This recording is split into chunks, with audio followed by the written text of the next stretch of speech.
Good morning and good afternoon, everyone. My name is Laden Mehranvar. I'm a senior legal researcher at CCSI.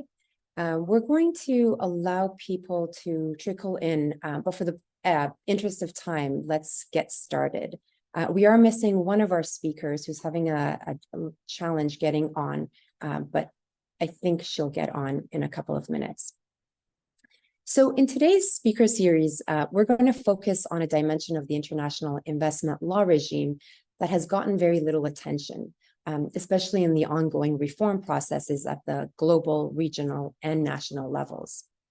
So these reforms have been the subject of broad and ongoing public debate for several years now, but most continue to reinforce the binary and asymmetrical structure of the treaty regime, and especially the ISDS mechanism. This binary structure restricts the focus of investment relations solely to investors and host states, thereby disregarding the actual or potential impacts of investment projects, relations, disputes, and awards on the rights and interests of other impacted stakeholders like local communities. So large-scale investment projects in particular involve a broad network of people and relations, and often intersect with local communities whose social identity, way of life, and livelihoods are intimately connected to the land and the natural resources at stake. The consequences of such investments can be significant for these communities, as they often lead to land expropriations, negative human health consequences, water pollution, air contamination, et cetera, et cetera. In fact, these communities often emerge as the driving force behind a host country's decision to modify, delay, or cancel investment projects. And of course, when this occurs, foreign investors remain in the privileged position of accessing the ISDS mechanism against the host countries for damages to their economic interest. Yet the voices of these investment-impacted communities are effectively, and in most cases, actually excluded from the institutional logic of the investment treaty regime. ISDS is simply not disposed to hear the voices of those directly affected by these investments and disputes. And this is primarily attributed to the overarching objectives of the investment treaty regime, which is to safeguard foreign investors by insulating them from political risk and securing their profits into the future. So today we have three experts with us. We're going to speak about the local dimension, from three different perspectives.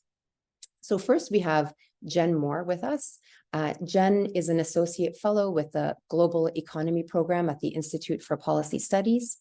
For over 15 years, Jen has been researching, writing, and collaborating closely with the struggles of mining-affected communities and allied organizations in Latin America, Canada, and other parts of the world. She currently works most closely with a number of communities in Mexico, Central America, and Colombia, and she joins us from her home in Mexico City. We also have Alex with us, who has not yet joined at least the panelists. I'll just introduce her even though she's not here and hope that she will join us in a minute. Alex is a former member of the UN Working Group on Business and Human Rights, and the Global Service Lead Social Impact and Human Rights for ERM, which is a global company that supports companies and public entities to adopt and implement environmental and social sustainability norms. Alex has been working in the area of business and human rights for over 20 years. And last but not least, we have Professor Ronke Odumosu Ayanu, who is a law faculty at the University of Saskatchewan in Canada. Ronke's scholarship focuses on international investment law and natural resource development. For almost 2 decades now, her work has focused on the engagement of local communities with investment law and extractive resource development and how this engagement can and does inform the law. So welcome to all our panelists. Before we get started, I just wanted to say that this panel is a little bit different from our previous ones in that I'm going to pose 2 questions to each of our panelists and give them about 5 to 6 minutes to speak for each of those questions. And hopefully this way we can reserve about 15 to 20 minutes at the end for Q&A from the audience. And I believe that you can text us, you can write out questions in the Q&A box, yes. So let's start with Jen. Jen, among other communities that you've written about and worked with directly is the one involved in the pending ISDS case, KCA versus Guatemala. Can you give us some background into this case, including local community mobilization against the project, the treatment of community defenders by the investor and the state of Guatemala, and the pending ISDS case that was brought by the American investor against Guatemala a few years ago now? Please go ahead. Thanks very much. Yeah, for sure. In Guatemala, we see how, as in many cases, and a growing number of cases, that when local communities and allied organizations achieve hard-fought protection measures for their territories, often at very great risk to their lives, companies are increasingly using ISDS to threaten governments to influence their decisions or to otherwise extract many millions in future lost profits. Specifically in this case, we also see how the option to simply sue governments provides a perverse disincentive for companies to respect the law and encourages wild speculation on future lost profits, even when their investments fail. The story of Nevada-based Caps Cassidy and Associates, or KCA, starts in 2011 when the company received an operating license for an open-pit gold mine just north of Guatemala City, despite a presidentially declared mining moratorium and a woefully incomplete environmental impact assessment. Nonetheless, KCA's project still could not operate due to the peaceful community protest in front of the mine's entrance that began on March 2nd, 2012, out of fear of contamination of precious water supplies in a dry area and of harms to community health. In response to the community resistance, the community faced threats, targeted violence, legal persecution, police repression, and acts of intimidation. KCA even sued the national police in domestic court for more protection, after which the police drew up counterinsurgency-style security plans aimed at breaking up the opposition movement, widely known as the Peaceful Resistance La Puya. The community's 24-hour peaceful protest, which continues today, succeeded in holding off advancement of the project.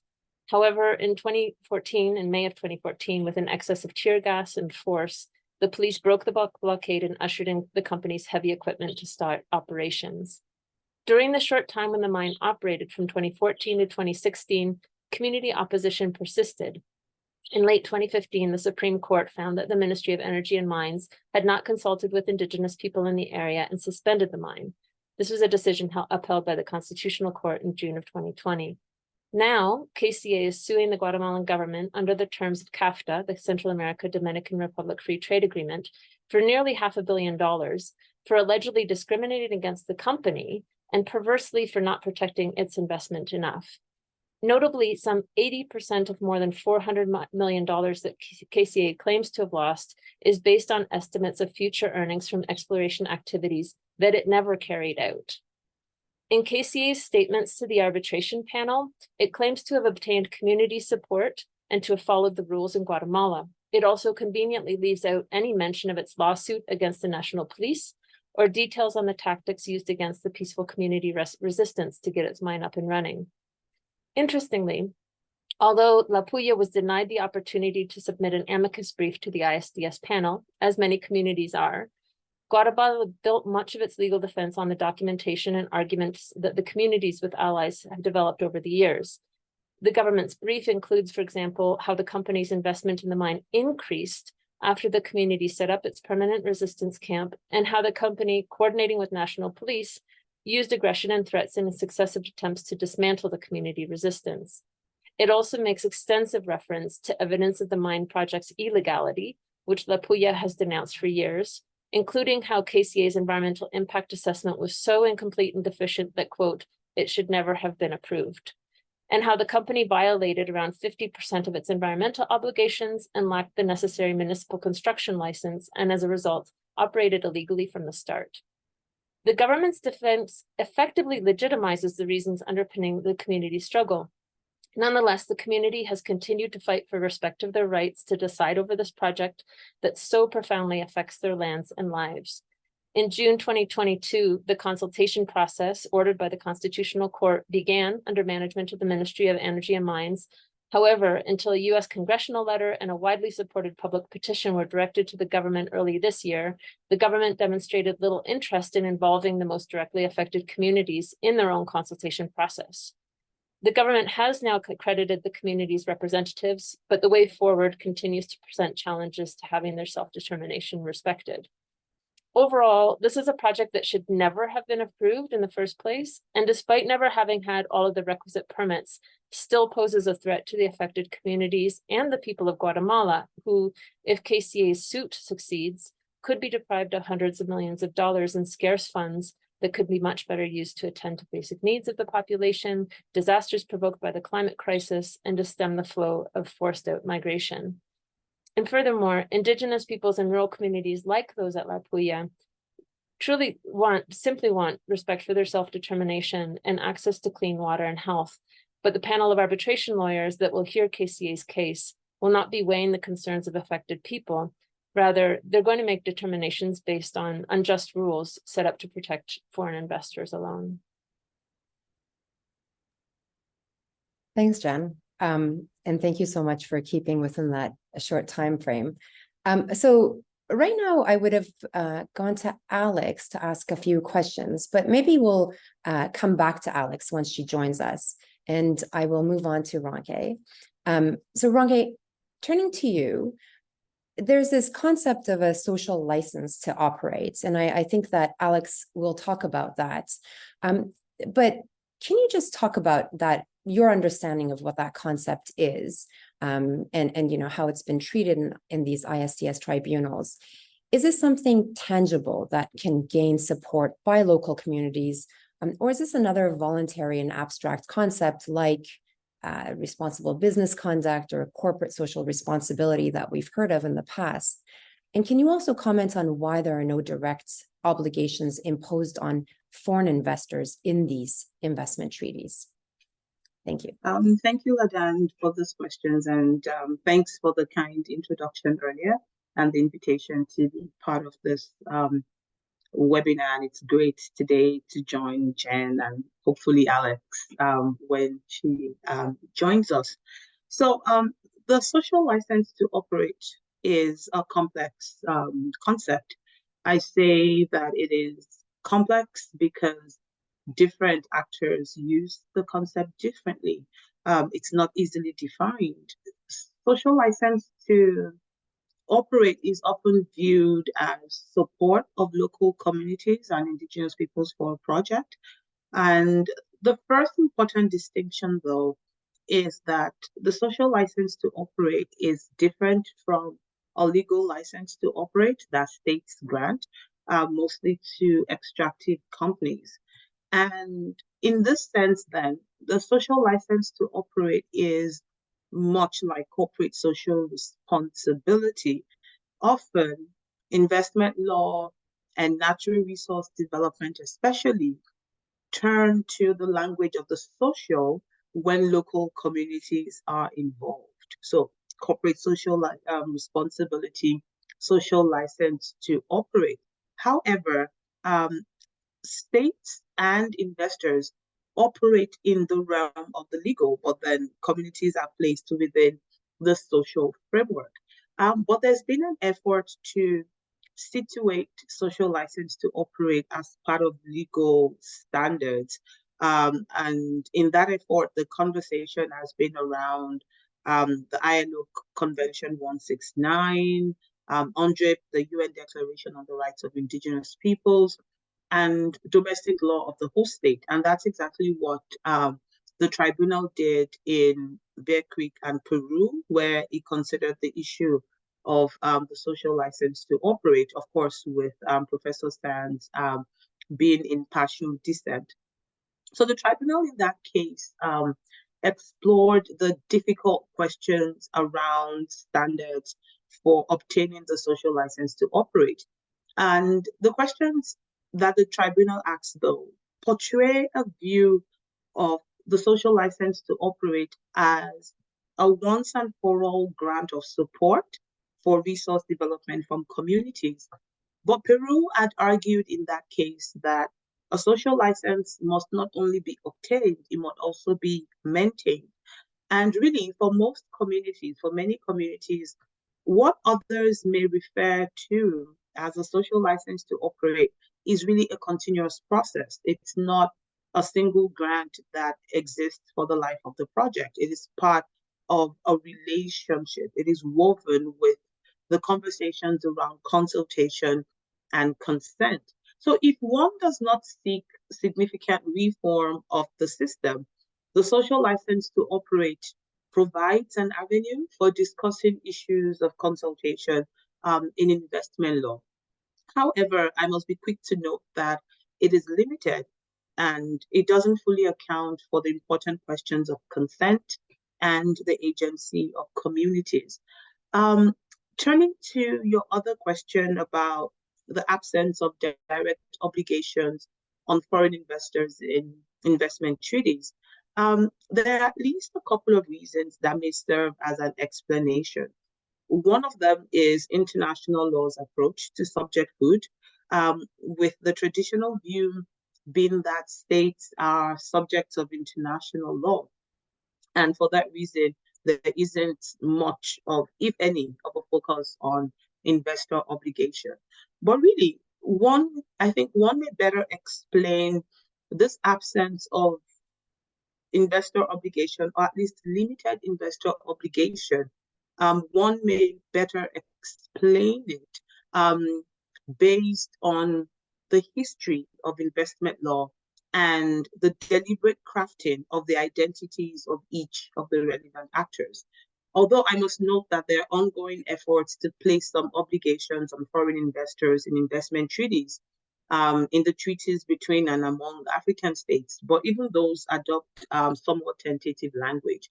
So contemporary investment treaties are really instruments that reflect the post-colonial history of the time that they first gained prevalence. So as commentators like Professor Engi and Professor Miles have observed, investment law itself has a colonial history, and several rules of investment law were derived when colonialism was at its zenith, really. And in the decolonization era of the 1950s to the 1970s, colonial states were mostly regarded as capital exporters, while colonized states were mostly capital importers. So even though investment treaties suggest reciprocity, they operate within the domain of capital importing states. They operate on these states. And these capital importing states were also presented as states with weak judicial systems that could not protect foreign investment. So the foreign investor was in turn cast as the provider of capital to these mostly decolonizing capital importing states that needed it.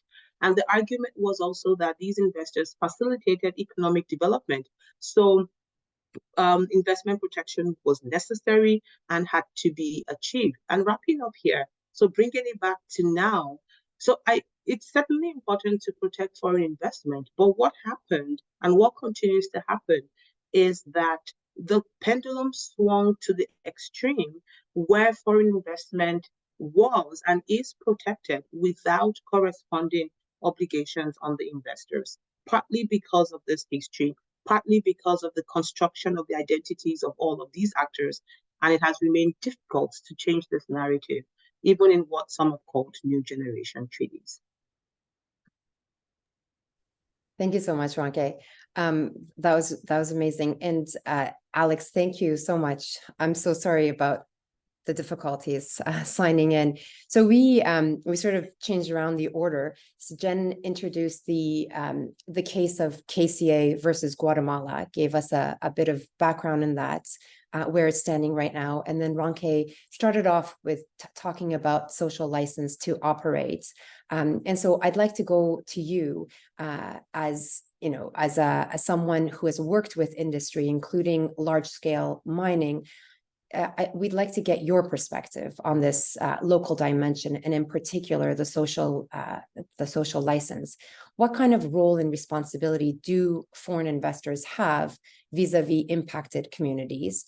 And are these often fulfilled, not just from the perspective of the investor or the host state, but also from the perspective of the local community? And if not, what are the consequences and solutions? And if you can also comment on the social license to operate part, that would be great. Thank you. Sure, thanks, and apologies for dialing in late. I'm glad we managed to resolve the technical issues. Look, let me perhaps bring the perspective from the bottom up. I understand you've been discussing, states and investors at this level, but basically the way in which it works in practice in the field is there's a company operating on the ground, and the company has a company level, an asset, a project level grievance mechanism. And that should be the first port of call for communities. They're close, they're there, they can actually solve the problems immediately. What happens when that doesn't work? Then where do you escalate? So the next port of call, you escalate to the corporate level, if you want, of that mining company.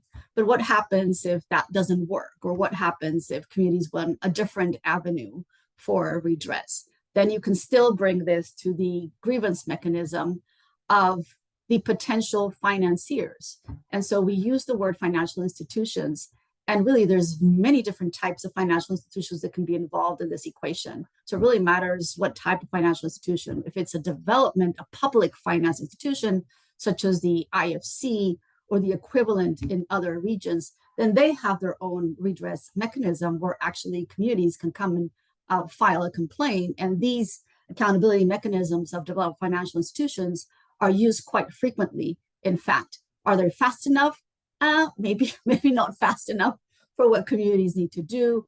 Remedy processes may last years still, so probably faster than a lawsuit in court, etc. So I just wanted to bring this to the fore, just to say that in practice, there are many places where communities can actually come that are fast, that should be practical, should be problem solving oriented, and that do tend to work, do tend to come with solutions for companies. Now, different types of financial actors involved. So you can have the likes of a development financial institutions. You can have a private equity firm that, for instance, is a minority or a majority shareholder of a particular project that a mining company is executing. That mining company can be a junior or can be a large mining company. So that also depends on how much that will shape how much leverage the private equity firm may have. Other financiers can be pension funds. Other financiers can be you and me, who have our shareholders in a company, et cetera, et cetera. So I just wanted to give a little bit of color of who financial organizations are that can be involved in this value chain. Do they have a responsibility? Sure. You do need to follow causing and contributing, let's say, language that we have in the UN Guiding Principles on Business and Human Rights that can shed light into how is it that you have a responsibility? Were the terms specifically that you put in your agreement of financing inadvertently lead to the particular harm that was caused or not? In the terms there, did you actually ask the mining company to have a robust grievance mechanism? And did you do your due diligence? Did you help that? So there's different levels, if you want, of causing or contributing that will dictate what type of role they may have in enabling remedy for potentially affected communities. So again, wanted to bring a little bit that detail and color and how things work in practice. Now, you asked about social license to operate. So let me introduce a different notion. I like to talk about social acceptance, right? And that's really in mining, but it will also apply, I think, in the future in low carbon solutions to energy. It'll apply to carbon capture storage. It'll apply to hydrogen. It'll apply to wind and solar and renewables and others. Ultimately, the neighbors of those projects may be affected by the project in different ways. It may be that they were not consulted during permitting to understand whether there were safety features that could be constitute a risk to the communities. It may be that they were not consulted about the effects on water. It may be that during the operation that there are problems that come up. So really, when projects start, usually mature mining companies, independently on what law asks or says, will want to ensure that there's broad community acceptance for that project to go forward. And once it's built and once it's operating, then usually these projects want to ensure that that broad community acceptance is maintained throughout. How do you measure it? Surveys, community sentiment. Companies used it to measure. So I don't think that the license to operate is an elusive concept. It's actually real from a social point of view, independent on what the law says. The sociological reality does exist, is there, and then communities may give their broad acceptance or not. It happens in consumer goods as well. Consumers may accept a product, yes or not, and will express their acceptance when they buy stuff, right? So sure, the concept exists, is real, and I think that both communities and companies pay a lot of attention to it. Hope this helps. Thank you, Alex. I'm going to keep my commentary minimal so that we can get through the questions. Jen, turning back to you, I wonder if you can, take a minute to maybe respond to what Alex has just introduced us to, and then turn to the ISDS mechanism itself and tell us about the implications of excluding the local dimension in these ISDS cases and disputes. Can you talk about specific cases in which the community finds itself in the nexus of the investment in the investor-state dispute, yet doesn't really have a voice in the case? And what are some of the implications for broader national debates that have arisen as a result of local conflicts over investments, such as in the extractive sector? That's a lot, I know, in like 5 or 6 minutes, but try the best. Thanks. I could take 7 minutes. Just really briefly touching on the range of mechanisms available for community complaints. I think one of the characteristics that is common to all of them is their non-binding and voluntary nature, and that they have generally been shown not to work to address the very serious harms that communities are facing. Imagining the community level grievance processes that I know have been widely promoted in recent years, companies have an inherent conflict of interest to be the best judge and jury of the kinds of impacts that communities are facing, and many times they're taking place in the context, such as I described in the case of La Puya, in the context of great deceit, even corruption, violence, and acts of intimidation. And communities need a robust court system to be able to respond to and address the deep harms that they've been facing. And I think at the international level, we've also seen how the international financial mechanisms sometimes have led to negotiated agreements, but many of which have fallen far short of what communities have sought in terms of real remedy and justice. And I know another common mechanism are the OECD national contact points, which have generally been shown to also be ineffective to address community concerns and the tremendous violations that they've faced over and over, and is part of why there have been years-long efforts to try to get a binding treaty to hold transnational corporations to account, which is largely languishing a process that I'm not tremendously close to, and hope the others can maybe speak to. But I do want to turn back to the ISDS framework, because I think that this is also the epitome of the asymmetry that communities face in this context of largely impunity for the harms that they face, and harms that range from devastation and destruction of their water supplies to murder, gang rape, and other grave human rights violations. And I want to pick up on a point that that Ibronke mentioned in terms of the colonial design of the ISDS framework. I appreciate the work of academics like Nicolas Perron and the recent report by the UN Special Rapporteur on Human Rights and the Environment, David Boyd, that this really was a system that was imagined by representatives of fossil fuel corporations, bankers, and others who sought to protect their interests and control over mineral interests in the global South in the context of these processes of decolonization and nationalizations following World War II. And for me, it helps to understand how the system's been structured along these colonial lines to largely favor global North interests at the expense of the global South, and to effectively exclude or make invisible the people on whose lands and territories these investments are being made or affected as if they didn't exist. It's a system in which the communities, the rights, their commonly held lands and values are by and large ignored, or as Perron discusses, face distrust from ISDS panel lawyers, even while they're often at the center of attack from investors' claims of legal instability. To provide another example, we looked at the case of Glencore against Colombia with the international mission to Colombia to stop ISDS in May of this year, which was organized upon invitation from several local partners.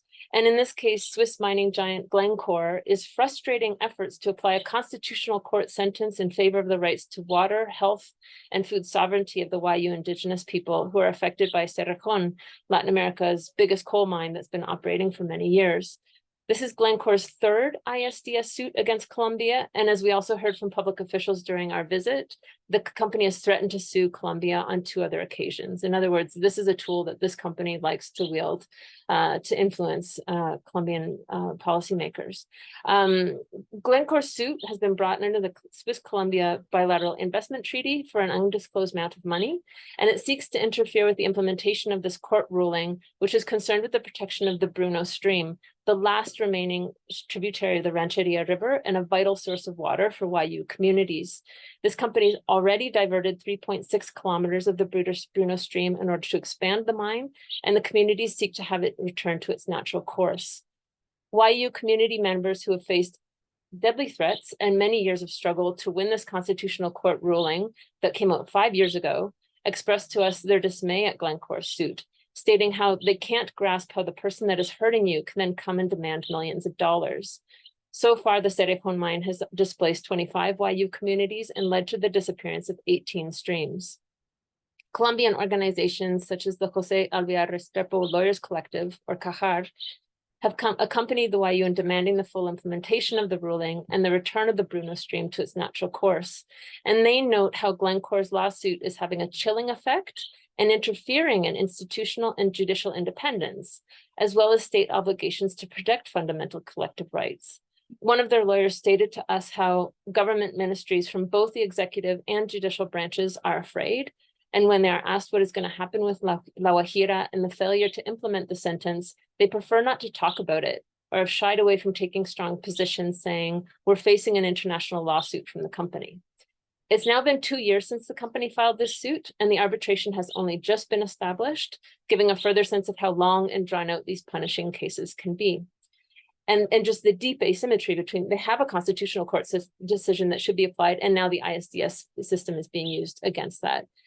So just to close, in the context of this sort of regulatory and policy chill, it's also important to recognize that local disputes over a specific investment often stimulate or are part of much wider claims in regional or national struggles for self-determination and protection of the commons, such as water, land, forests, biodiversity, and related ecosystems. Returning to the example of Guatemala, while KCA is the first company to sue Guatemala, it may not be the last, and it's certainly not been the first to threaten the country. And if I have time in the questions, I'd like to talk about the example of the Marlin mine, because I think that also poses this sort of asymmetry around existing grievance mechanisms and complaint mechanisms and how things really play out on the ground. But it's these threats that add to the tremendous pressure on the authorities to further bend to industry wishes, and which were already favored with legal reforms that were passed in the 90s to enable extractive industry expansion in the case of Guatemala in the wake of a 30-year internal armed conflict and genocide against the country's indigenous majority. So in other words, ISDS is serving to lock in an unjust legal framework that serves an unjust economic development model. And this is what people at La Puya and across Guatemala and in many parts of the region are challenging, and that adversely affects the social fabric of their communities, that harms their environment, and contributes to their further impoverishment. And they're fighting for changes that would prioritize clean water and soil, healthy communities, peace, dignity, democracy, and self-determination. But these struggles, which are fundamentally political and social, and that are much needed to protect people, healthy and living environments, and even the planet, are deeply threatened by the exclusive system of supranational arbitration that is afforded exclusively to transnational corporations, and that weighs heavily on the decisions of the decision makers that peoples are trying to convince and persuade. Thanks. I'll leave it there. Thanks. Thank you, Jen. So for the next two questions, if you guys, if it's possible to keep it at 5 minutes, that way we'll have about 10 minutes for questions. So Alex, I'm going to turn to you. Entrenched in these investment treaties are international obligations imposed on host states and enforced by ISDS tribunals. Yet there are other international and national laws, like Jen was speaking about, that governments are supposed to abide by, such as environmental and social impact assessments and impact management plans that seek to mitigate harm and maximize benefits, or meaningful community consultations and FPIC. I wonder if you can expand on the types of regulations or laws that we have or have not today that oblige states or industries operating within their jurisdiction to follow. Yes, and I guess that one of the most important ones, and most countries have them, some more robust, other less robust, is environmental regulation for permitting of projects. And there's different, let's say, chapters and layers to those. And so that regulation will set the parameters of the types of studies, technical studies, that any company must perform, and attach to their submission for a permit that says, yes, you can go ahead, or not, you cannot go ahead in building this mine. And so usually the environmental agencies will receive all of these studies, and then they get to say, no, this doesn't satisfy our requirements, you cannot build, or yes, you can build, but only if you modify X, Y, Z, et cetera, et cetera. Today, most of those environmental regulations have been adding social dimensions to it in two ways, in process and in outcomes. And in process, these regulations have been adding more consultation duties that fall on the responsibility of the agency that is either seeking the permit or reviewing the permit. So that agency, and so it's the state duty to consult that way. So that agency on behalf of the state needs to provide a space for a consultation where communities can ask questions, are informed, and then can express concerns, et cetera. And then that should shape a project. So that is, let's say, the normal course of events. Do those processes of consultation, are they broad enough? Have they actually taken into account the voice of vulnerable population or those more impacted? Question mark. It depends on the particular process, the country, et cetera.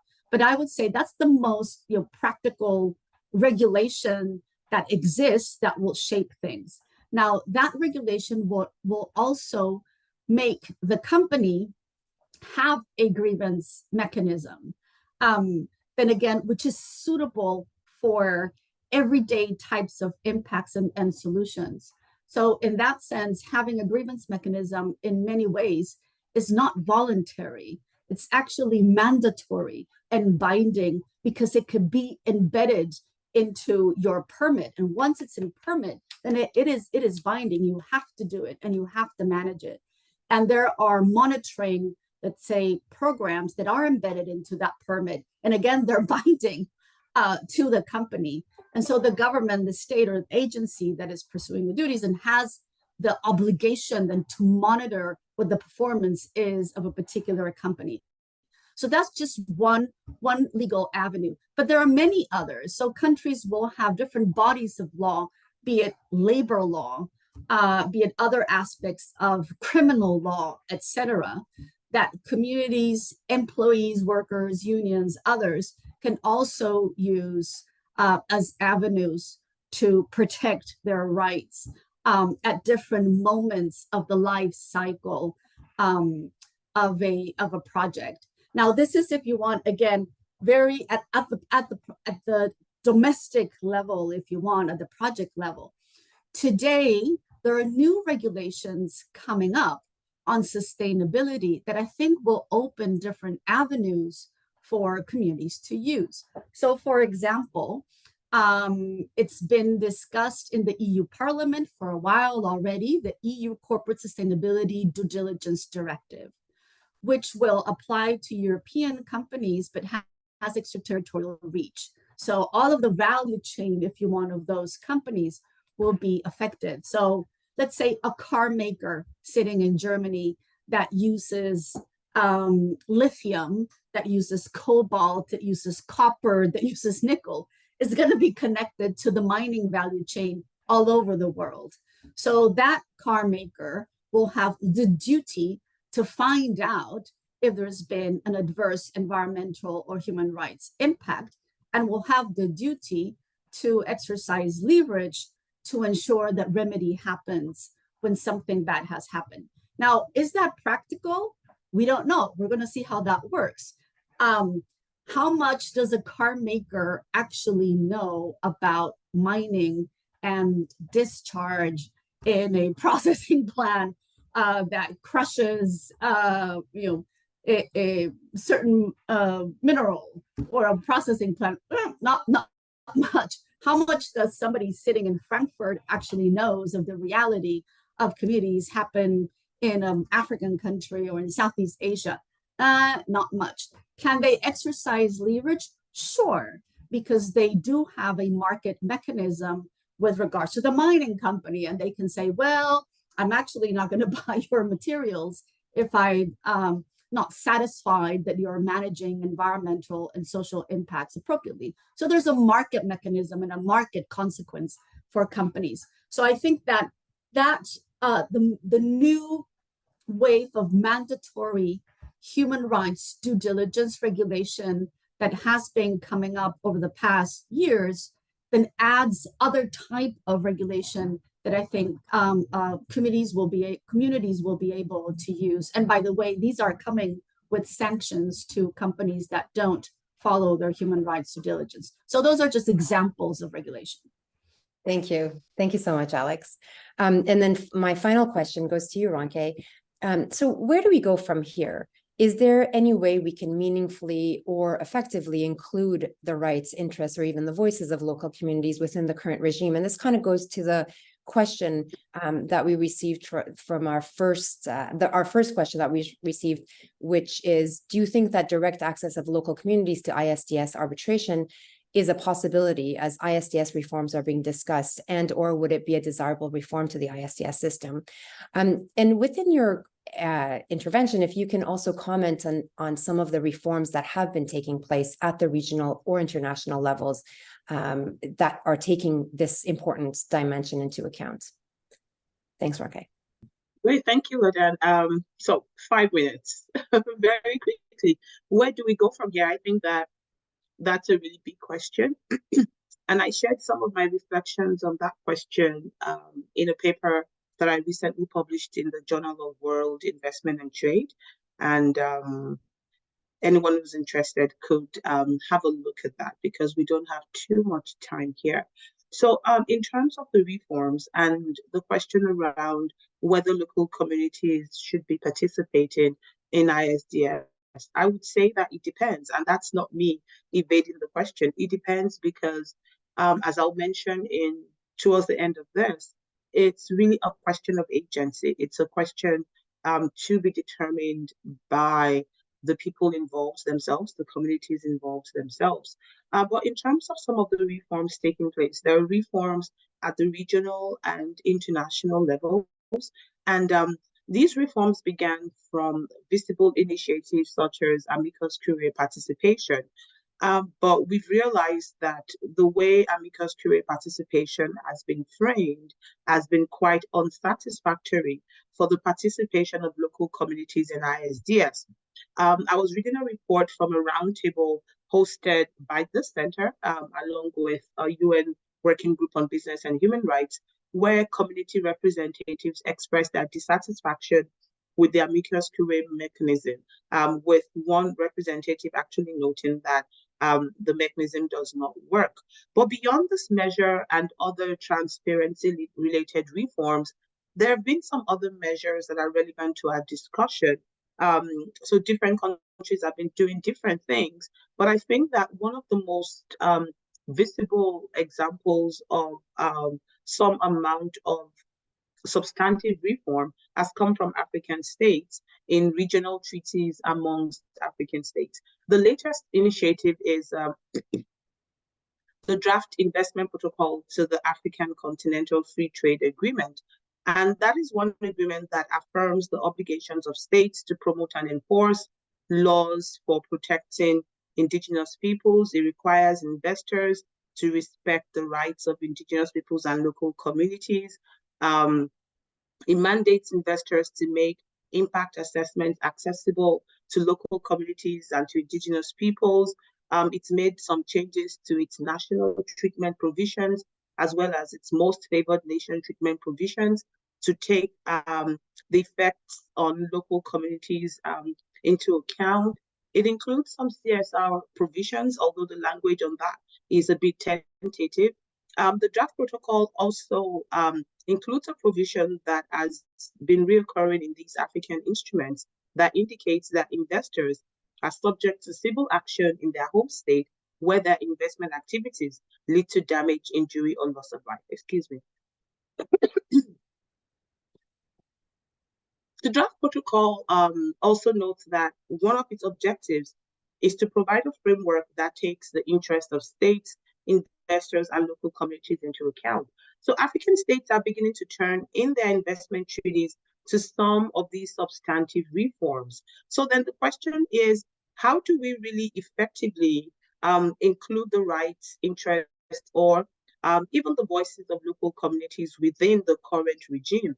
And some of that work is being done with the treaty reforms of African states, with African states saying, oh, communities can bring actions in the home states of foreign investors. But I must note that the ongoing reforms still proceed on the basis that international investment law is an investor state system. So it's about states and investors. It isn't so much about local communities. And its overarching purpose is still investment promotion, and all other legitimate interests are measured by that purpose of investment promotion. So with that framework, reform that tries to incorporate the rights and interests of local communities will be limited, because the framework was designed not with them in mind.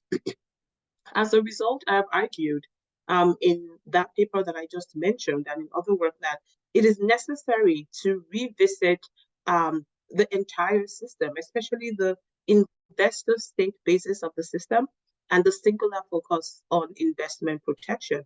As we do not have enough time, as I close here, I'll list some of the principles that I think are necessary for addressing the rights, interests, and voices of local communities. The first one is self-determination and agency. Communities have a voice. Communities know what is important to them. So by their agency, they can vocalize what they choose to do in engaging with the investment system. The second one is the need for democratization. And the third one really is the need to do the significant work that most stakeholders have been reluctant to do, of developing what I call a reconstructed investment law consciousness. And until we do that, we're going to keep struggling with the issue of the rights, interests, and voices of local communities within the current regime. Thank you. Thanks, Ronke.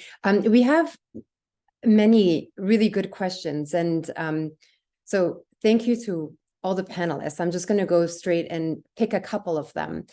So one of them says, the focus here is on companies that leverage their position as an elated, but by these investment treaties. What blame, if you will, rests with the governments in these host countries?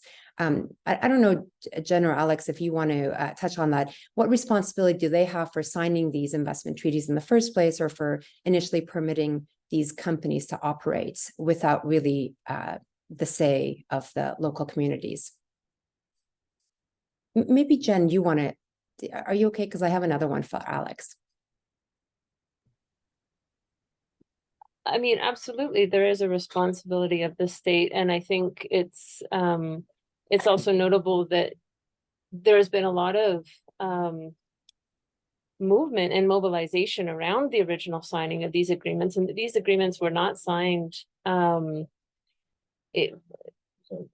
in context of very much transparency, or even with the acceptance of the population. The CAFTA, in the context of Guatemala, was highly disputed before 2005 when the government signed that agreement, because people understood the kind of risks that it was going to pose, not just the implications of the investment chapter, but other aspects of the agreement as well. And throughout Latin America, I mean,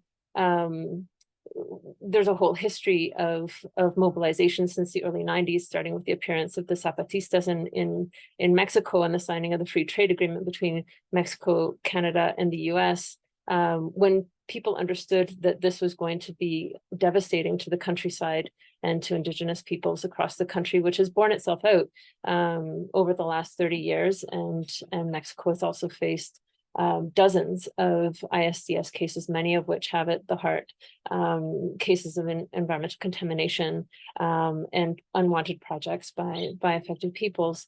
So I do think that there's a great responsibility, and that's why these are very much political discussions, and they continue to be in dispute. And this continues to be a model and that people are trying to challenge and to debate and to put forward other ways of thinking about investment, good living, what is needed to have healthy communities and respect for people's self-determination and their views of what is good for their future. So I do think there's absolutely a responsibility on the governments that have signed these agreements, and that's why that is why people are continuing to push back and challenge them when they come up and announce new discussions, or even try and, it has been on platforms in countries such as Ecuador, Bolivia, and right now very current efforts in Colombia to put on the agenda the need for governments to withdraw from these agreements and to withdraw from the ISDS system, given the way that it ties their hands in terms of needed policy change. Thanks, Jen. Alex, turning to you, one of the audience asks, does the corporate world feel a certain sense of fear about when we actively start to price the negative externalities of corporations without having a non-tax or subsidy positive measure for the corporations to benefit from? Is this where the fields of accounting and economics to add considerable value, maybe a mix between economic value and accounting value, come in? Oh, but love the question. Very, very topical today. So overall, I think today with the whole ESG movement, if you want, there's a realization that we need to understand better the magnitude, the financial aspects of potential adverse impacts, or actually adverse impacts on the environment and on people, and also the other side of the coin, understanding the value to society, the value to people of the benefits that a project, an investment, an economic activity can come. And so we see emerging today, even so, things like natural capital accounting, which is I'm seeing it taking hold, being used far more today, quite a lot in this space. So I don't think that companies are in fear. I think that investors, so those that are the shareholders, if you want, of companies, company boards, company management, and others are all trying to just come up with the appropriate metrics to understand impacts and value and materiality of environmental and social dimensions of economic activity. So I think that we're right in the middle of a very exciting revolution in that way. And I don't think that fear is the right word. I think that desire of clarity and having clear rules so that shareholders, companies, and others can understand really how we're going to price in the different activities, if that makes sense. Yeah, thanks, Alex. And I recognize that we only have 2 minutes, but I'd love to turn to you, Ronke. And I don't know if this is the most appropriate question for you, but I do think it's interesting.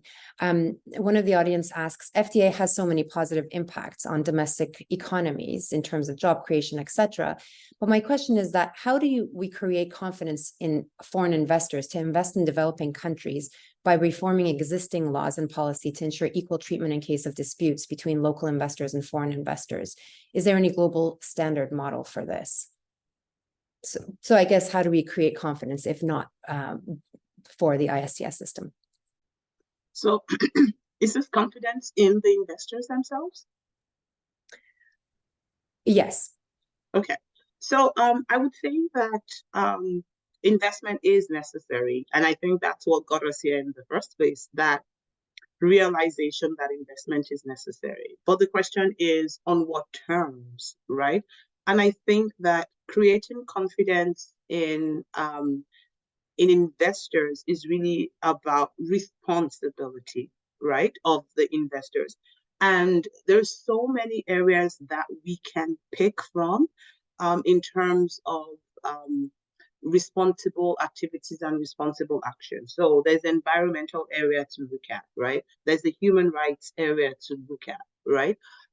But I think that the challenge has really been in this idea that because the world relies on certain economic systems, those who facilitate those economic systems can act in ways that they're not legally responsible for, right? So we've talked about a lot of social responsibility. There's been conversations here today about company grievance mechanisms, right? And I think it was Jen that was making the point that the companies then become the judge, the jury, and everything, making those types of decisions.